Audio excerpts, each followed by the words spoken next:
So reaction is coming in from politicians here in the United States, both Republicans and Democrats, also the U.S. president.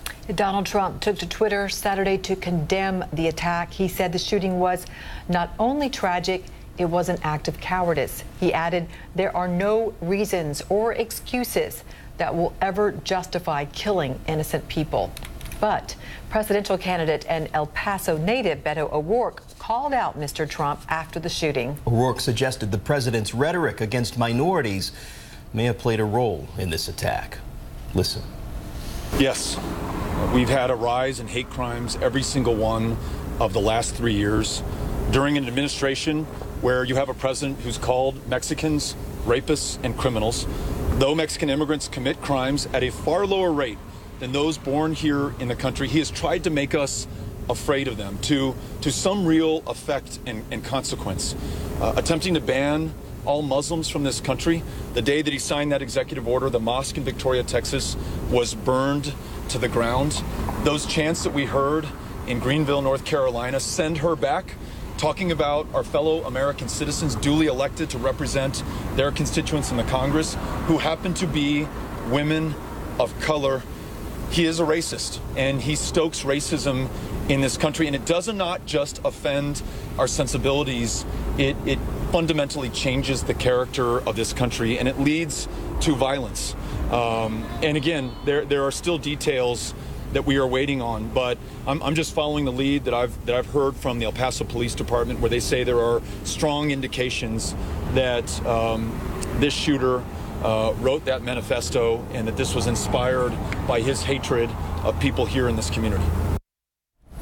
Police are still investigating to determine whether the suspect wrote the manifesto that O'Rourke mentioned. But let's talk about all of this now with Brian Levin. Brian, the director of the Center for Study of Hate and Extremism, joining this hour from Los Angeles. Brian, thank you for your time today. Look, George, as always, thank you. Absolutely. You know, we appreciate you being with us to give us some insight on this. Some strong words, obviously, from the Democratic presidential candidate Beto O'Rourke, keeping in mind El Paso is his hometown. What are your thoughts about how rhetoric might play into this hate and extremism that we're seeing?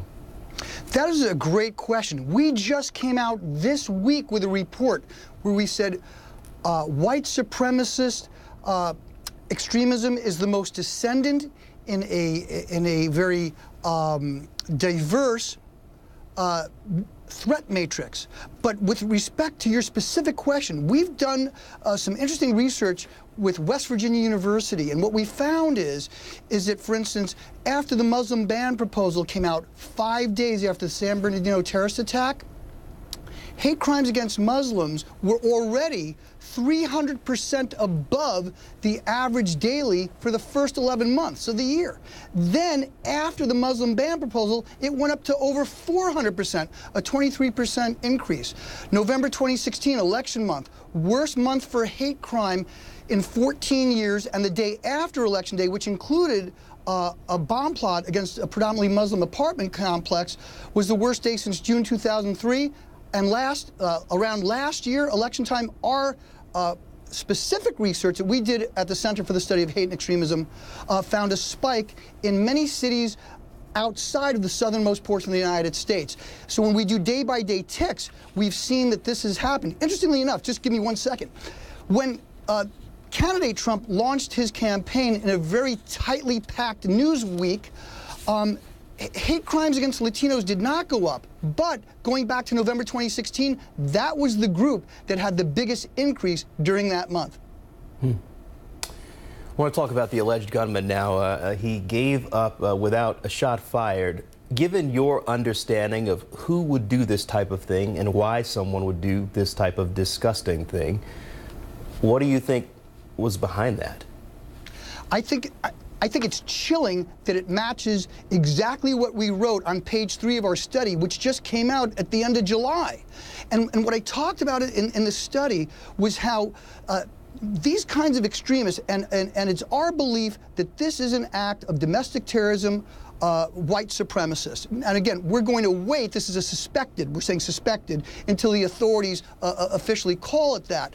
But if one reads the alleged manifesto, which I have, It references prior acts, and it references a book and a doctrine that is popular among white supremacists. And what we're seeing is a vertical integration. And what I mean is these folks are now referencing prior killers and prior writings, and they're trying to inscribe their own in another chapter of this racist Bible of evil, which is taking place on the internet.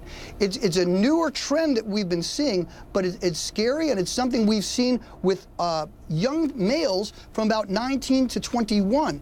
And what they do is they're angry, they're frustrated, they're cleaving away from their families, they've left school, and what happens is these fears, grievances, and frustrations are then amplified, sculpted, and directed to who is regarded as legitimate targets of aggression within these subcultures. And in this particular subculture, it's about how whites are being overrun by people of color, and with him in particular, he was talking about Latinos, but he referenced texts that were talking about Europe being overrun by Muslims, but in his particular world, it's going to be Latinos. And just one quick thing. You would reference about political rhetoric. When the Tree of Life massacre, which took place back in October, it was also around a contentious political season, and Jews were targeted, but they were targeted because they wanted to help Latino immigrants, according to that assailant.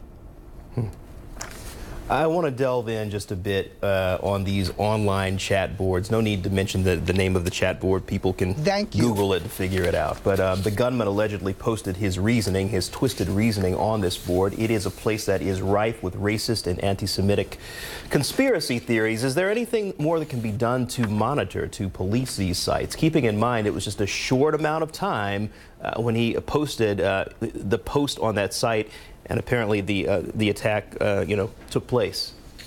Allegedly posted that attack. Posted the message, I should say. Yes, and we are waiting for official confirmation. But if we look at some of the past instances, these folks have posted on what I'm going to call these fragmented affinity-based platforms. So what has happened is there's been a migration, and this is in our study too. Go to Prof. Levin, you'll see the study on Twitter.